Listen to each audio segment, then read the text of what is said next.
A-G-L-E-S, Eagles, is what you heard all day at Gillette Stadium. But we're on to a new week. Eagles are 1-0. GenZFanatics is bringing to you Thursday Night Football. My very own 1-0 Eagles are taking on the Minnesota Vikings as they are coming into the link, and we are hosting them, and it is going to be a hostile environment. Yeah, did not have a good experience yesterday at all. I think I heard "Go Birds" like at least 100 times throughout the day. You got complimented a lot too. What do you mean not good experience? You got complimented on your appearance, man. You looked good. How to make it work? I look like crap, like with an eagle, but like everything else looks good. Anyways, today we're gonna give you 2 props each, 2 fantasy players, and then our score predictions for this game. I'll let EJ kick us off since he is the man of the hour. Yes, sir, man. I am very happy the Eagles snuck away. By the way, y'all see the shirt? Yeah, had this on for 24 hours. Yes, he did. He rocked it for 24 hours after he got his butt kicked in the LaShawn McCoy jersey. All right, so for my first prize pick on the day, I have TJ Hockenson over 47.5 receiving yards. Like I said last week, the Eagles, they can't defend the tight end, man. We're not good at defending the tight end. TJ Hockenson had a really good game against the Bucs, and against the Bucs, he played against Devin White and Levante David. They are way better than what the Eagles are going to be bringing out on Thursday night. The Eagles are missing their best linebacker in Nakobe Dean, and they already were struggling when they had Nakobe Dean. Last week, Hunter Henry had 5 receptions for 56 yards and a touchdown, and that's Hunter Henry. And I think Vikings are better offense, and like I said, Nakobe Dean is not playing. Also, the one pass that Mac Jones didn't connect with Hunter Henry on, Hunter Henry was wide open. So Hunter Henry was running free the whole game. I got him as a smash. Hockenson over 47.5 receiving yards. All right, for my second player prop, I was teetering between Devontae Smith and A.J. Brown, but after I looked into it, I'm going to go with A.J. Brown over 73.5 receiving yards. Mike Evans had a successful game against the Bucs, and he plays outside receiver just like A.J. Brown. He's a deep downfield threat. He lines up on the outside, sometimes in the slot, and he's plays a lot of the same role as Mike Evans. And Mike Evans had 66 yards against the Vikings. Also, Mike Evans had Baker Mayfield throwing the ball, and A.J. Brown has Jalen Hurts throwing the ball. A.J. Brown's on a better offense. He has a better quarterback, and I think he gets over 73.5 yards. All right, for my props, so last week Jalen Hurts struggled throwing the ball. He only had 170 yards all game, which was really surprising to me, even as a Patriots fan. I think we did pretty good on the defensive end of the ball. This week, he plays a way weaker defense. Patriots defense is like this compared to Minnesota. They're like not even close to each other, right? So for me, for my first prop, that's all I gotta say for that, because Hurts over 248.5 passing yards. I think he's gonna sling it to, like he said, A.J. Brown, Devontae Smith. Hopefully he gets some tight ends involved too. Would be nice, but for fantasy. But Dallas Goedert dropped a goose egg. All 3 leagues. I have him in all 3 leagues, but I won two out of 3 this week, so I'm good.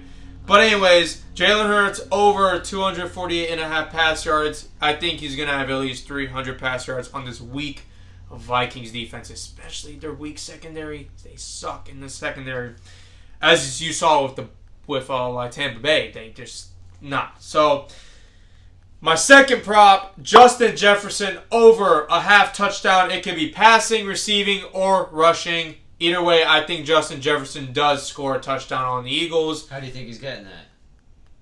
I think he's gonna catch you off guard. Okay. I think there's gonna be a play where he ain't passing the ball. No.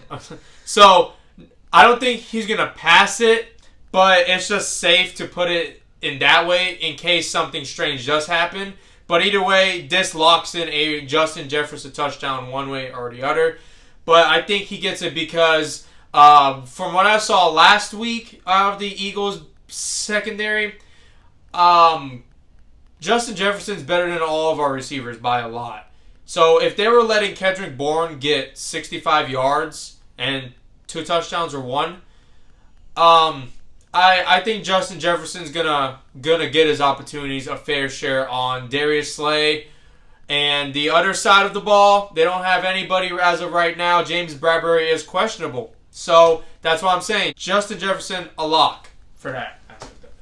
Put those 4 props together. Put 2 together. Put 1 and 1, whatever you'd like, and get your money up.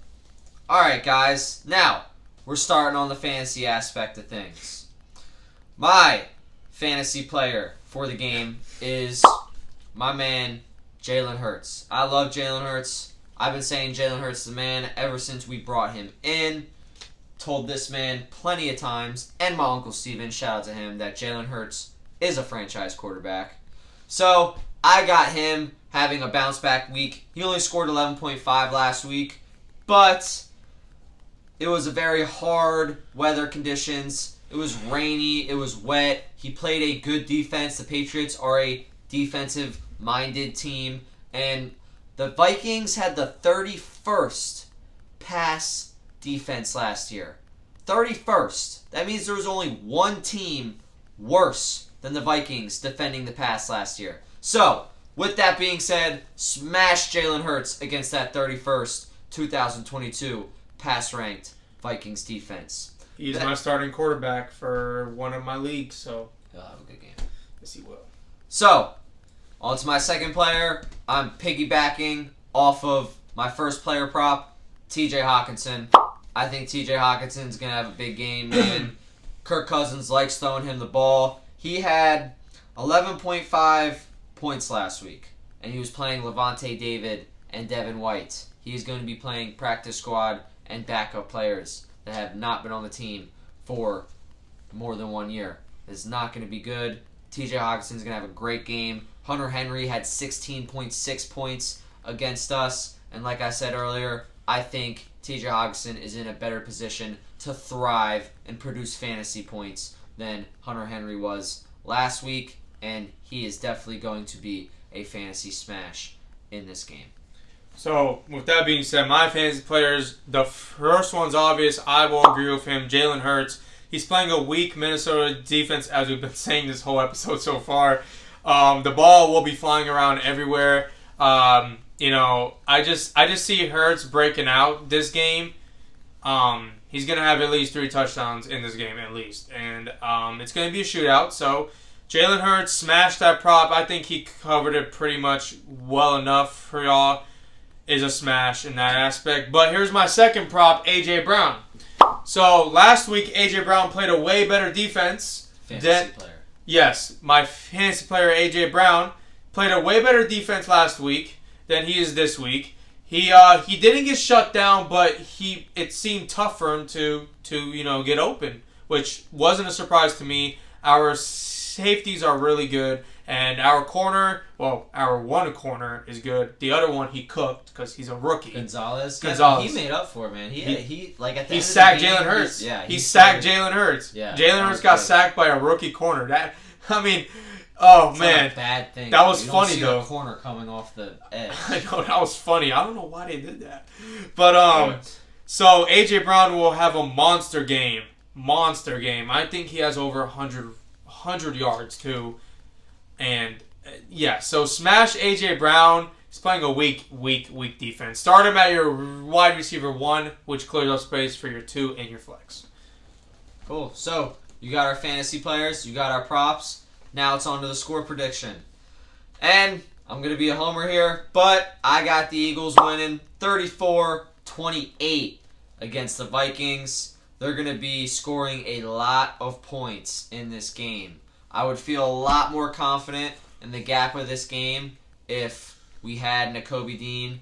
James Bradbury is also in concussion protocol. He doesn't look like he's going to be playing on Thursday night on this short week. Kenneth Gainwell has a rib injury. So I think the defense is a little banged up. Our starting running back is a little banged up. I think the Eagles get it done in a high-scoring fashion, 34-28, and we repeat what we did last year by dropping off the Vikings on a primetime game in the Link, just like Week 2 last year. It's like deja vu, baby. Well, to my score prediction for this game, I also have the Eagles winning this game. However, I think it will be a slow start. I think both offenses, they both struggled last week in a aspect. So they both get off to a slow start. I think halftime is going to be like 10-3 or something. It's going to be close at halftime. But after that, Eagles will dominate the second half. They are a second half team, in my opinion. We're also a first quarter team, though. Yeah, first quarter. Jump on teams. We did last year. First quarter, second half team. My score prediction for this game is 18-28. The Eagles win.